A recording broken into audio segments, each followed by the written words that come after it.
मैं लोगों पर हैरान होता हूँ कि जुम्मे के दिन वो लोग ये दुआ क्यों नहीं पढ़ते।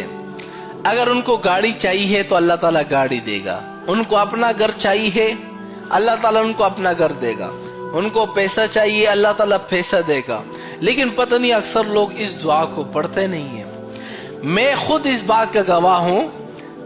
1 महीने के पहले ही बात है जब मैंने एक दुआ बंदे को बतला दी ना, मौलाना साहब मेरे पर कर्ज है, मैं चाहता हूँ मेरा घर हो, गाड़ी हो, बंगला हो। मैंने कहा इस दुआ को आप जुम्मे के दिन में पढ़ो और इस वक्त में आप पढ़ लो और इंशाल्लाह आप देख लेंगे। इतवार के दिन मुझे कॉल आती है कि मौलाना साहब सिर्फ 2 दिन का फर्क है, मौलाना साहब मेरे सारे कर्जे खत्म हो गए हैं सिर्फ 2 दिनों में। कितने दिनों में? 2 दिनों में।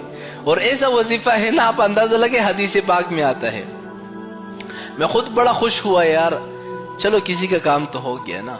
मैं आप लोगों को कहता हूं, आप लोगों तक इस दुआ को क्यों नहीं पहुंचाते हो? आप लोगों को इस दुआ को पहुंचाओगे ना तो आपको भी वो दुआ देंगे कि नहीं यार इस बंदे ने इस वीडियो को हमारे पास शेयर किया था, अल्लाह ताला इसको इसका सिला दे दे। और उसकी दुआ अगर आपको लग गई, आपके तो बेड़े पार हो गए। ये दुआ आपने जुम्मे के दिन में पढ़ना है, लेकिन किस वक्त पढ़ना है मैं आपको बताता हूँ। सिर्फ 1 मरतबा पढ़ना है और 1 दफा पढ़ने के बाद जिंदगी आपकी मजे मजे में गुजरेगी। अब वो दुआ कौन सी है? अल्लाहुम्मा रज़ुक़नी बिहलालिका अन हरामिक व अग़निनी बिफ़ज़लिका अम्मन सिवाक। हदीस पाक में भी इस दुआ का जिक्र है। ये दुआ आपने कब पढ़ना है? जुम्मे के दिन में, जब इमाम साहब एक खुतबा दे देता है ना, और खुतबा देने के बाद सिर्फ 3 से 4 सेकंड के लिए जब बैठ जाता है, उसके दरमियान में आपने इस दुआ को पढ़ना है।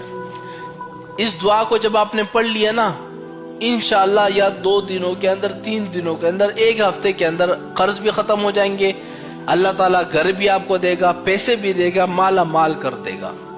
इस दुआ को आप लोगों तक पहुंचाओ ताकि उनका भी तो फायदा हो जाए ना। मुसलमान सच्चा वो है जो अपना भी फायदा सोचे, लोगों का भी सोचे। अब इस दुआ को आप लोगों तक इतना पहुंचाओ ताकि हर बंदा इस दुआ का एहतिमाम करे। आप पर किसी ने काला जादू